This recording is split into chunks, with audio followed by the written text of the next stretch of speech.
per poter poi andare a incollare la cerniera sotto di... Probabilmente vi state chiedendo come siamo arrivati a questo punto.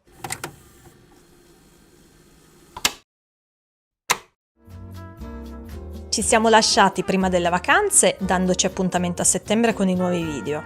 Abbiamo filmato qualcosa durante la pausa tra una gara e l'altra delle Olimpiadi. Poi è iniziato settembre e in un attimo settembre è anche finito, senza che riuscissimo a filmare altro.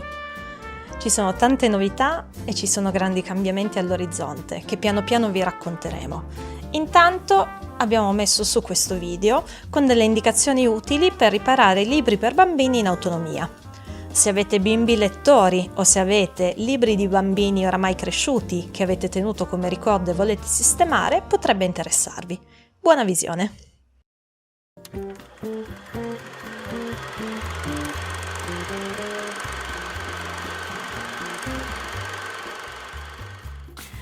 Ciao a tutti! Proviamo a fare un breve video. Allora, una mia amica che ha un bimbo piccolo di 2-3 anni mi ha chiesto se c'era un modo per riparare tutti i libretti da bambini, questi con le pagine spesse, che a furia di essere letti magari si spaccano le pagine. E visto che ce ne sono tanti e di solito sono librettini molto piccoli e molto vissuti, ho pensato che magari poteva essere utile fare un video in cui spiego come si possono riparare questo tipo di librettini con le pagine di cartone molto spesse anche a casa. Quindi, che materiali ci servono? Carta forno, un pennellino, colla vinilica. Io uso una spatola perché dovremo andare a sollevare degli strati di cartone, però se non l'avete potete provare delicatamente con un cutter. E poi il materiale che utilizziamo per creare di nuovo la giunzione qui in mezzo. E il materiale che ho pensato di utilizzare è un tessuto non tessuto che è conosciuto come Tyvek. Il Tyvek lo vendono, si trovano in ferramenta le tute per gli imbianchini, per i decoratori fatte di questo materiale, questo tessuto non tessuto. Ci sono i teli da giardinaggio fatti di questo tessuto non tessuto, oppure sono fatti di Tyvek anche i braccialetti che vi danno ai festival e che vi attaccano al polso, o anche le etichette dei vestiti o le lunghe etichette quando andate a comprare i mobili nella famosissima catena. Quindi un materiale molto sottile come un foglio di carta, però estremamente resistente, che non si strappa. Quindi questa è l'idea. Allora, come sono strutturati questi libri? Questi libri di fatto hanno un'anima in cartone e poi hanno un foglio di stampa che viene incollato qua e qua e qua, e così fino alla fine. E quindi di fatto hanno una struttura senza cuciture, solamente incollato fra di loro. Vedete che quando lo apro si crea un buco. Questo buco deve rimanere perché questo è quello che permette la meccanica del libro.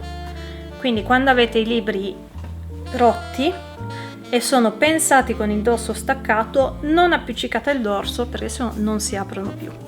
Quindi quello che dovremo andare a fare è ricreare la congiunzione tra i due pezzi del foglio di carta che si è strappato, lasciando lo spazio sottostante aperto. Sì, siamo in laboratorio, sì, ci sono le Olimpiadi e quindi il nostro videomaker mentre filma in realtà sta continuando a seguire l'andamento delle Olimpiadi. Allora, è molto semplice, bisogna solo fare in questa fase un po' di attenzione.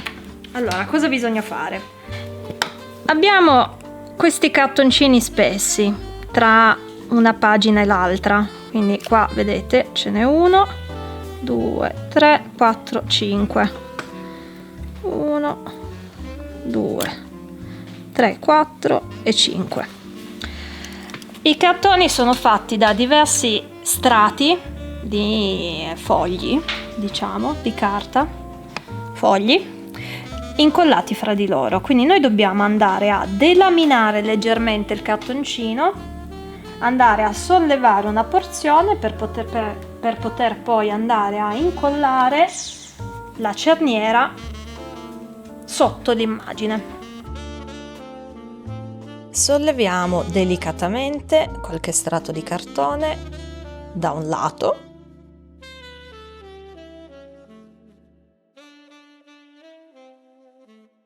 e dall'altro.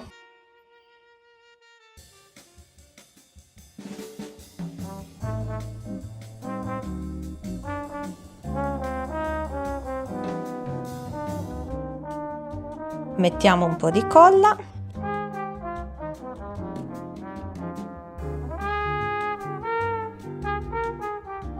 Inseriamo la striscia di Tyvek, metà,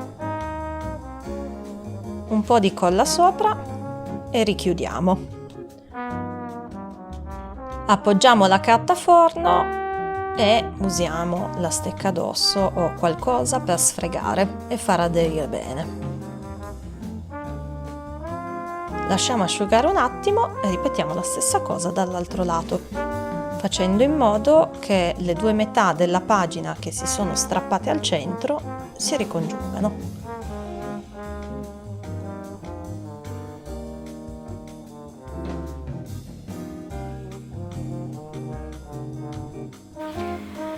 Ok, abbiamo lasciato asciugare un po', adesso verifichiamo se funziona.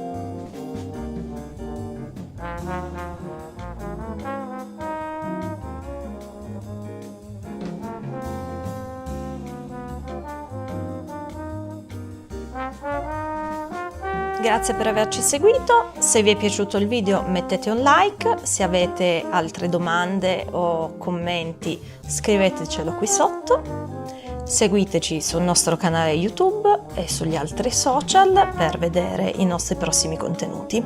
Aspetta! Ancora una cosa! Insieme al Prato Editore abbiamo organizzato un workshop dedicato a restauratori, tecnici del restauro, ma anche studenti e operatori che lavorano in archivi, biblioteche e musei per imparare a realizzare contenitori leggeri per la conservazione. Il corso si terrà il 24 e il 25 ottobre presso i laboratori di restauro dell'Archivio di Stato di Torino. Vi lascio tutte le informazioni in descrizione se volete iscrivervi.